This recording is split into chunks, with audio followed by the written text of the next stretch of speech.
كم مرة حسبت ال 200 جنيه دي بتساوي كام دولار؟ في الأول لازم تبقى عارف إن اللي بيخاف من الدولار يطلع له بس، لأن الدولار لا هينزل ولا هيقع، وما ينفعش يبقى قرارك إنك تشتغل كتير وتحوش أكتر، لأن الفلوس الثابتة قيمتها بتقل. عايزك تفتكر معايا كده وترجع بالزمن ل 2012.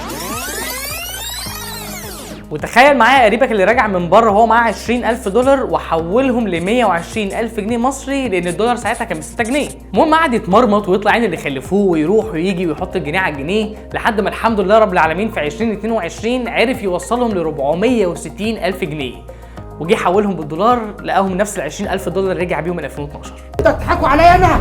عشان تواجه زياده سعر الدولار المستمر بالمنظر ده، يا تسافر بره وتقبض بالدولار، يا تقعد هنا وتجيب الدولار لحد عندك. وده ممكن يحصل باكتر من طريقه، هقول لك على واحده فيهم مش محتاجه راس مال ضخم. في صناعه في 2019 وصل حجم استثمارها لاكتر من 162 مليار دولار، ومتوقع ان في 2027 هتعدي ال 591 مليار دولار. فلما اقول لك ان في ناس حققت منها اكتر من 3000 دولار شهريا ما تستغربش. ما تعمليش كده.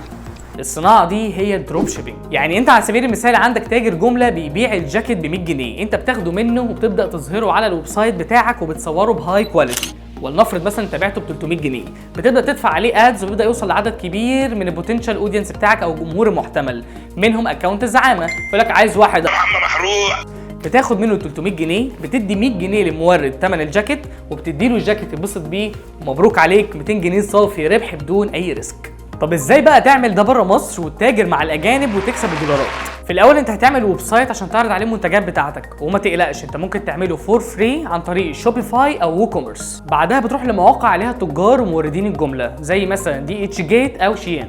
هتروح للمواقع دي هتلاقي منتجات كتيره جدا جدا تختار منها اللي يناسب الكالتشر او التارجت اودينس اللي انت رايح له. وهنا لازم تقف، لان العجل اللي بيحرك البيزنس بتاعك مش موجود. انت لازم تكون عارف انت بتعمل ايدنتي او هويه لنفسك ازاي، ولازم تكون عارف انت بتارجت الجمهور بتاعك على انهي بلاتفورم، وتكون عارف تعمل اعلانات مموله عشان تقدر توصل لهم في الاول وتحرك البيزنس اسرع. وكل ده موجود في كورس الديجيتال ماركتنج بتاعنا، ابعت لنا اي وقت ونقول لك على التفاصيل. هنا انت جاهز انك تستقبل اول اوردر ليك، ولنفرض على سبيل المثال ان جه من جون. هنا تبعت للمورد تقول له انا عايز المنتج بتاعي يوصل لجون في عنوان كذا والديتيلز كلها، وتطلب منه انه يلف المنتج لفه 5 نجوم وعليها اسم الموقع بتاعك، لان صدقني الباكجنج مهم جدا كفيزيكال ايفيدنس. وبكده جون هيكون قاعد في بلده واصل له المنتج بتاعك ومبسوط بيه، وبيكون لك دايره وورد اوف ماوث هناك بتساعد في انتشار البيزنس في البلد بتاعته، وانت قاعد في بيتك بتعد في دولاراتك. اوكي دولارات ياما.